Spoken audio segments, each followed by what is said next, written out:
Bismillahirrahmanirrahim. Assalamualaikum warahmatullahi wabarakatuh. Salam, Om Swastiastu, Namo Buddhaya, salam kebajikan, salam sejahtera bagi kita semua. Sampurasun. Baik, rekan-rekan semua pemirsa yang berada di Majalengka khususnya, segala puji hanyalah Allah, salawat dan salam semoga tetap tercurahkan kepada utusan Allah yakni Muhammad Rasulullah SAW. Bukan main, ini hal yang sangat keren bagi KPU Kabupaten Majalengka. Pada kesempatan ini kita dihadiri oleh pimpinan kita KPU RI, yaitu Bapak Dr. Haji Idam Holid. Beliau konsen di divisi teknis, dan pada kesempatan ini beliau hadir di tengah-tengah kita di KPU Kabupaten Majalengka yang sangat panas sekali iklimnya, Bang. Baik, Abang, ini adalah sebuah panggilan yang semuanya sangat terkesan nyantai, jadi saya panggil Abang mungkin. Bebas. Baik. Bagaimana kabarnya hari ini, Bang? Alhamdulillah baik. Tentunya perjalanan dari Majalengka sungguh melelahkan ya. Tapi setelahnya ada tol Cisundawu dan Cipali mungkin cukup indah mungkin nih. Iya. Jadi Tadi kebetulan perjalanan lancar ya, lewat tol dan tidak ada kendala. Ya, sekarang sejak ada tol malah lebih mudah akses ke Majalengka. lebih mudah ya. Jadi tol Cisundawu itu mempermudah ternyata. Dan keluar dari Kertajati mungkin ya, Bang. Saya dari tol Cikampek tadi. Dari tol Cikampek. Oh, tol Cikampek. Alhamdulillah hadirin semua. Sekali lagi saya mengucapkan terima kasih. Saya menyampaikan kita kedatangan tamu yang sangat terhormat dari KPU RI, yaitu Bapak Dr. Haji Idam Holid. Ini sebuah kehormatan bagi KPU Kabupaten Majalengka. Beliau bisa hadir di sini dan bisa podcast di ruang KPU Kabupaten Majalengka. Baik, Bapak Ibu semua dan rekan-rekan pemirsa semua, tentunya siapa yang tidak tahu kepada beliau. Disiplin keilmuan dari ilmu komunikasi yang kita kenal, beliau sungguh piawai sekali. Dan bagaimana beliau diciptakan seperti itu, wah udah keren sekali kalau kita lihat berbagai kegiatan-kegiatan yang beliau sebagai keynote speaker-nya, wah kita sungguh takjub sekali. Dan tentunya beliau ditempatkan di divisi teknis di KPU RI, itulah yang menjadi alasan bahwa beliau sangat mumpuni di bidang itu sendiri. Baik, abangku tercinta, jadi ini sebuah kehormatan di KPU Kabupaten Majalengka ini. Alhamdulillah partisipasinya ini untuk pilkada kemarin 1 juta DPT ini terbaik di Jabar, dan kita mencapai 77,44%. Tentunya dengan berbagai strategi dan implementasi yang digunakan di KPU Kabupaten Majalengka itu sendiri. Tetapi tentunya ada hal yang mungkin harus disampaikan dan harus menjadi obrolan bersama tentang hari ini di Majalengka kita keluar-keluar di bidang digitalisasi. Rata-rata mereka juga konsen kepada Android hari ini. Tetapi dari seluruh yang ada tentunya menjadi kajian dan bahasan bersama. Konsen di Android, selalu melihat internet, hal itu juga tentunya harus diperbincangkan, karena kita tentunya pernah dengar sebuah istilah Brian Root lah gitu. Dan apakah itu juga antara Brian Root dengan pemilih itu sendiri, karena di kita juga genjinya hampir 60, kira-kira hubungan secara baik dan buruknya mungkin menurut abang ada gambaran? Ya, bicara tentang digitalisasi dalam penyelenggaraan pemilu itu merupakan satu kebutuhan ya. Bahkan saya menyebutnya sebagai primary need, kebutuhan dasar. Itulah kenapa dalam penyelenggaraan pemilu serentak 2024 termasuk pilkada kemarin, kita mengembangkan aplikasi-aplikasi untuk bisa memfasilitasi pemilih ataupun publik untuk berpartisipasi. Kita berkomitmen wujudkan demokrasi elektoral yang partisipatif. Digitalisasi hari ini sudah tidak bisa dihindari, sebab kita sedang berada dalam era disrupsi digital, ya, di mana cara kita berkomunikasi itu lebih dominan menggunakan teknologi digital atau yang kita kenal dengan teknologi internet. Dalam studi sosiologi komunikasi, masyarakat kita dikenal dengan istilah masyarakat jaringan, network society. Masyarakat jaringan atau istilah lainnya adalah masyarakat digital. Semua lini kehidupan kita sudah terdigitalisasi. Contohnya, bagaimana kita urusan pada persoalan keuangan. Ada digital finance, ada e-banking, e-wallet, dompet digital dan lain sebagainya. Kita sudah terdigitalisasi. Ini menjadikan modal sosial bagi kita ke depan untuk meningkatkan kualitas digitalisasi penyelenggaraan pemilu di Indonesia, termasuk juga di Jawa Barat, lebih spesifik di Kabupaten Majalengka. Ya. Dan mudah-mudahan ke depan ini sesuai dengan desain kami ini berjalan dengan baik ya. Dan dalam seiring dengan hal tersebut juga kita ada pertanyaan dari publik, mungkinkah pemilu di Indonesia menggunakan electronic voting atau internet voting? Ya, dari sisi rujukan hukum itu sudah ada putusan Mahkamah Konstitusi. Dalam Undang-Undang Pilkada juga sudah diatur berkaitan dengan hal tersebut, pasal 85 ayat 1 huruf B dan 2A itu sudah ada. Nah, berkaitan dengan electronic voting ataupun internet voting, ini nanti sangat bergantung pada kebijakan hukum yang tertuang di dalam undang-undang pemilu, ya, ataupun tentang desain pemilu ataupun pilkada ke depan. Sekali lagi, disrupsi digital membuat kita disrupsi teknologi komunikasi membuat kita mau tidak mau harus lebih familiar dengan digitalisasi. Pemilu kita harus terdigitalisasi dengan baik.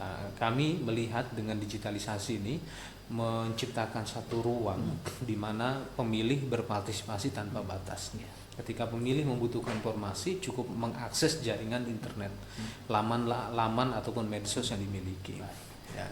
Tetapi hari ini, ya, ketika peluang tersebut ada, kita juga harus bisa mendesain bagaimana pesan komunikasi publik, pesan sosialisasi kita, atau pesan public relation kita itu semenarik mungkin, sehingga kreativitas itu dibutuhkan. Mengapa?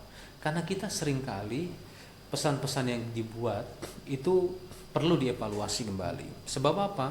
Pesan-pesan yang beredar di medsos berkaitan dengan politik elektoral terkadang lebih menarik.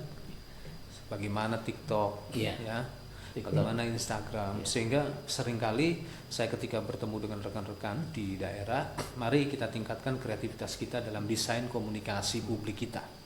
Ya. Nah, bicara tentang medsos, ya, hari ini harus dijadikan sarana komunikasi kita. Tapi di sisi lain juga medsos menghadirkan satu dampak buruk. Ya.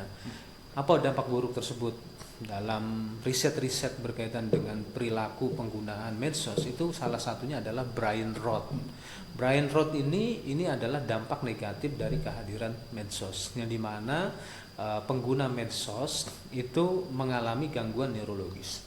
Cirinya orang sudah tidak konsen terhadap isu-isu penting, dia lebih konsen pada isu-isu yang remeh-temeh, terus juga minat literasinya berkurang.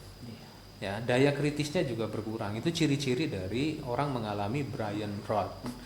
Nah, ini harus diantisipasi oleh kita sebagai penyelenggara, walaupun untuk mengantisipasi brain rot ini banyak pihak yang terlibat. Tidak hanya kita, tapi juga ada pemerintah, ada kelompok masyarakat sipil dan lain sebagainya. Mengapa brain rot ini menjadi isu yang harus kita perhatikan bersama? Sebab ini berkaitan dengan kualitas literasi pemilih. Proses demokratisasi pasca Orde Baru, ya, ini sudah berjalan lama, lebih dari dua dasawarsa. Konsolidasi demokrasi kita lebih dari 2 dasawarsa. Kita punya visi besar, yaitu visi Indonesia Emas, Indonesia 2045, Indonesia 1 abad. Saya sebagai anak bangsa, sebagai generasi penerus bangsa, saya berharap ke depan demokrasi kita semakin matang. Apa ciri dari demokrasi yang matang ini? Ini kita bisa lihat dari kualitas percakapan di ruang-ruang publik. Ya, Kalau kualitas percakapan di ruang publik ini partisipasinya rendah, lebih didominasi oleh percakapan emosional, lebih didominasi oleh isu-isu yang sudah mengarah pada hoax, disinformasi, misinformasi, atau berita kebohongan, ini kan bahaya. Maka di sini dibutuhkanlah yang namanya pemilih yang literat. Nah, pemilih yang literat ini pemilih yang seperti apa? Pemilih yang memiliki pengetahuan berkaitan dengan demokrasi, berkaitan dengan politik, berkaitan dengan kepemiluan, berkaitan dengan etika media sosial, ya, berkaitan dengan hal-hal yang sekiranya tahu kalau dia berbuat seperti ini akan membuat satu destruksi. Ya. Sangat menarik Bang ya. Tadi ada sebuah pemilih literal.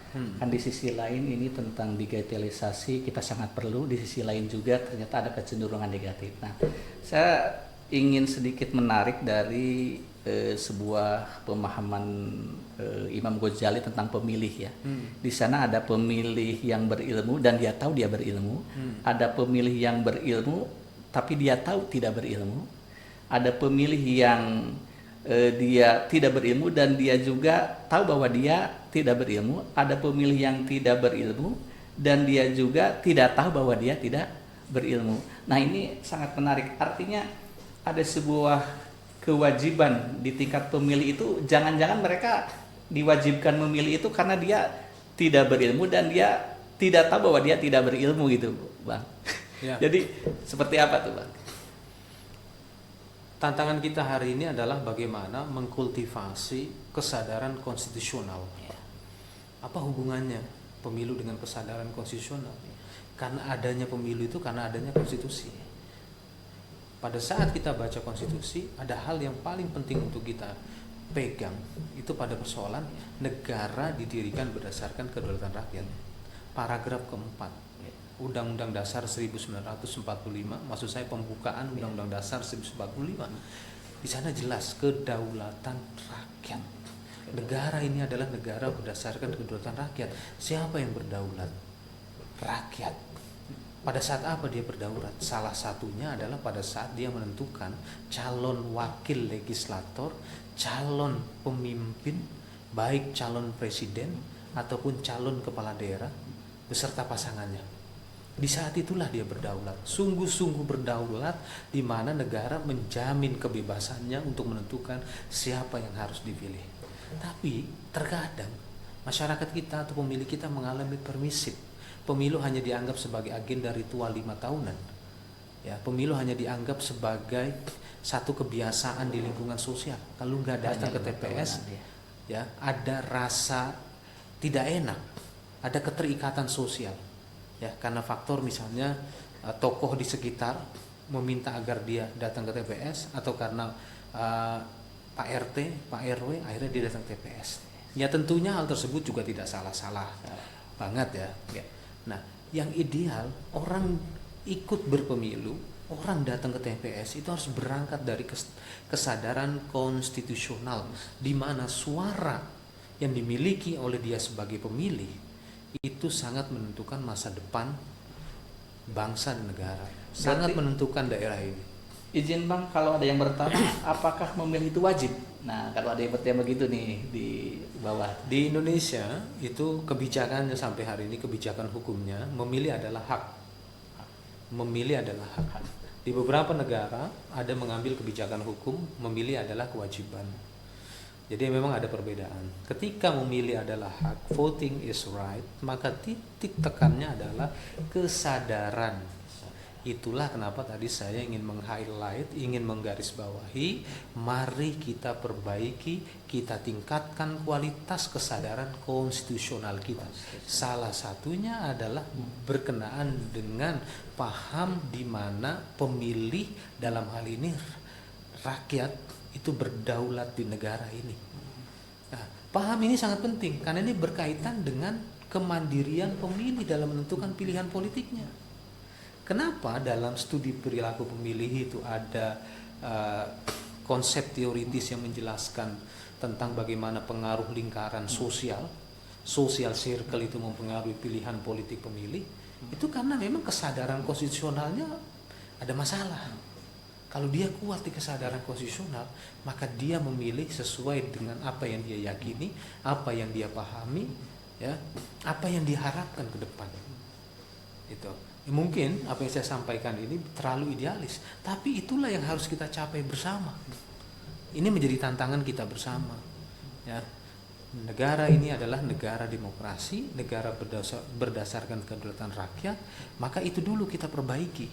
Itu dulu yang harus kita tanamkan kepada pemilih kita. Apakah hanya tugas KPU? Enggak. Semua pihak. Masuk ke undang-undang partai politik. Partai politik ditugaskan untuk melakukan sosialisasi dan pendidikan politik. Undang-undang ormas. Ormas pun terlibat dalam pendidikan politik. Undang-undang pemerintahan daerah. Jelas. Di sana ada pengembangan kehidupan demokrasi. Ya. Kenapa? Demokrasi ini adalah satu kesepakatan para pendiri bangsa yang dimana tentang cita-cita bangsa Indonesia ke depan. Bahwa negara kita ini adalah negara demokrasi, dengan lewat demokrasi itulah kita akan mencapai tujuan bernegara. Ada di paragraf keempat. Jadi pembukaan Undang-Undang Dasar 45. Sangat memang diharapkan ketika partisipasinya tinggi, tetapi berangkat dari pemilih yang literal, pemilih yang betul-betul tahu dirinya harus memilih, kan seperti itu. Iya, itu. Baik Bang, ini di Majalengka khususnya kita memang strategi implementasinya sih ada 4 sementara ini. Yang 1 di komunitas, 2 digitalisasi, 3 pendidikan, dan keempat di kolaborasi. Tadi memang digitalisasi sudah sejauh itu kita bahas. Mohon pendapat dan pandangan dari Abang tentang strategi implementasi dari komunitas pendidikan dan kolaborasi. Ya, berkaitan dengan komunitas, ya, kita akan bicara tentang target. Ya, dalam studi marketing sosial, atau saya lebih cenderung menyebutnya marketing elektoral, itu kan ada yang namanya targeting. Siapa yang kita target? Siapa yang ingin kita sampaikan pesan ini? Nah, salah satunya adalah komunitas. Nah, bicara tentang komunitas itu pun harus lebih spesifik lagi. Kenapa? Kalau bicara target itu kan artinya ada sesuatu yang belum tercapai di sebelumnya. Misalnya, ya, komunitas generasi Z, Gen Z. Nah, kenapa dia ditargetkan dalam pesan sosialisasi pasca tahapan penyelenggaraan pemilu dan pilkada? Nah, di sini harus tahu penyebabnya.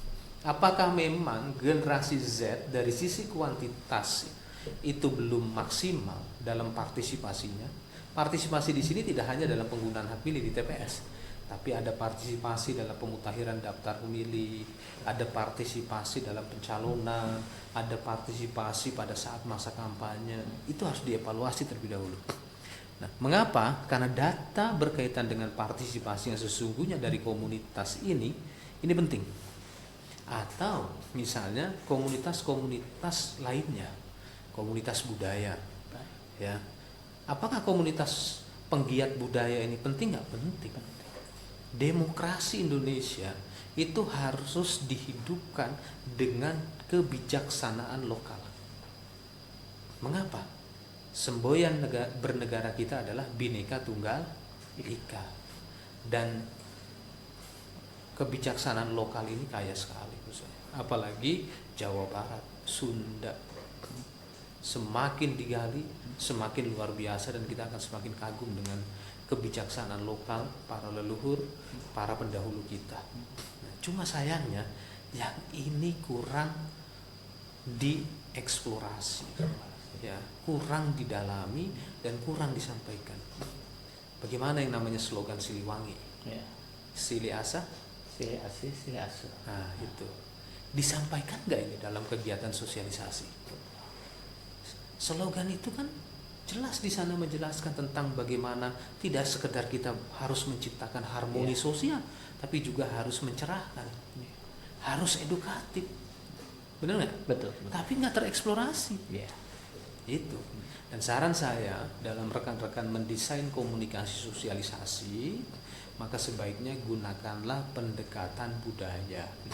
Karena pendekatan budaya lebih persuasif, lebih memungkinkan pemilih melakukan engagement antara KPU dengan mereka, atau mereka dengan KPU. Jadi lebih dirasakan kehadirannya.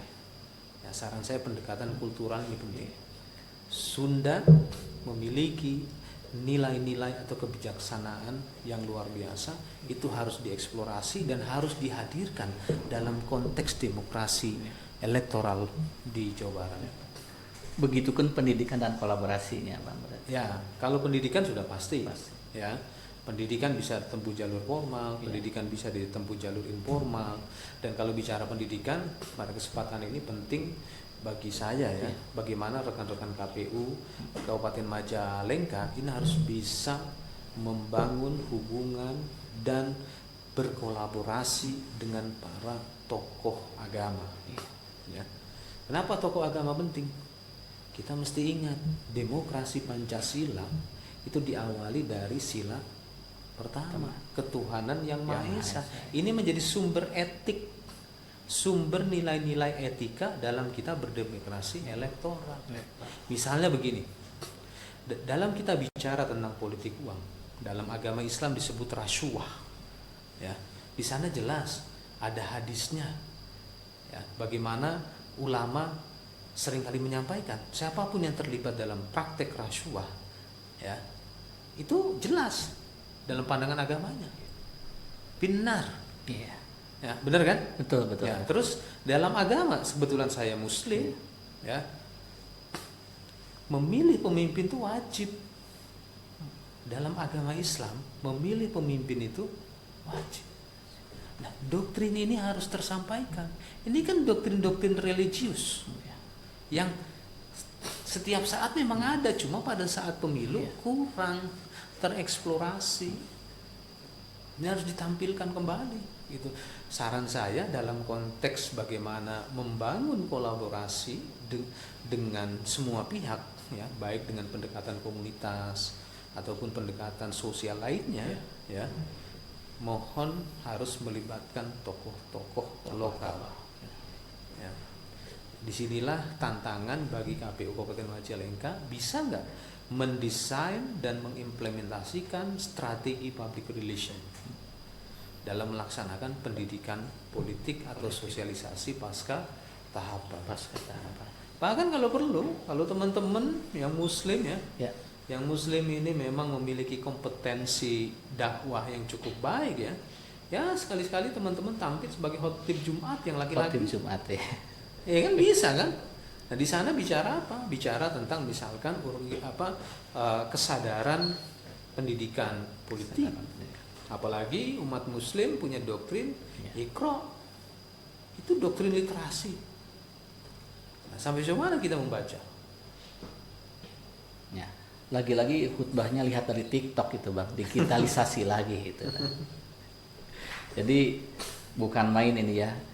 Menurut Abang sebagai yang sangat piawai dalam ilmu komunikasi, tentunya tentang digitalisasi, komunitas, pendidikan dan kolaborasi ini harus betul-betul berangkat dari pemilih yang netral gitu ya. Mungkin begitu, Bang? Ya, literasi harus jadi basis dalam praktik demokrasi kita.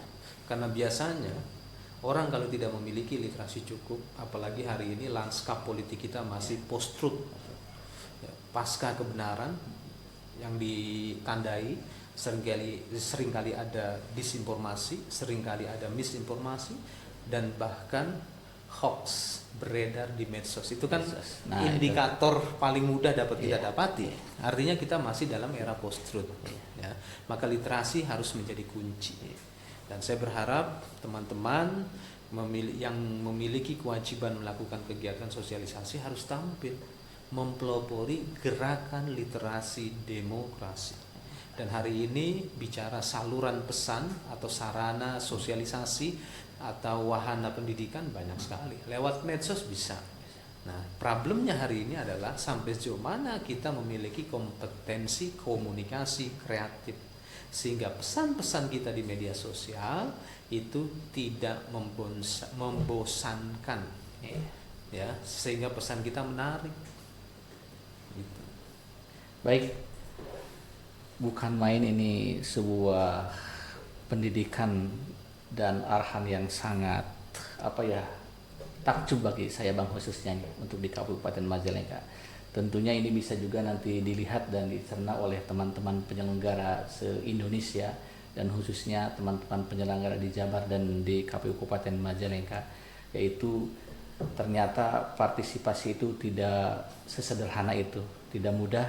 Kita harus berangkat dari pemilih yang memang literal dan partisipasinya juga akan utuh terjawab. Tapi dari semua itu tentunya punya tantangan. Salah satunya tadi di digitalisasi, kalau mereka para Genjet khususnya konsen hanya di sebuah internet saja, kognitifnya akan terganggu juga tadi Pak. Makanya pendidikan pemilih tentunya sangat diperlukan juga tentang kemampuan untuk literal itu sendiri. Baik, terima kasih Abang, bukan main sudah datang ke Majalengka dan sudah berkenan hadir di podcast kami KPU Kabupaten Majalengka. Abang selalu sehat, selalu dalam lindungan Allah Subhanahu wa taala. Terus berkarya, tetap semangat dan tidak lupa selalu bersabar tentunya Pak. Begitulah, terima kasih kami ucapkan kepada semua pihak sudah dihadiri oleh beliau. Podcast kita tentunya cukup di sini bersama pimpinan kita KPU RI bersama Dr. Haji Idham Khalid. Saya sekali lagi ucapan terima kasih dan sampai jumpa. Wallahu muwaffiq ila aqwamit thoriq. Wassalamualaikum warahmatullahi wabarakatuh. Salam. Terima kasih. Terima kasih.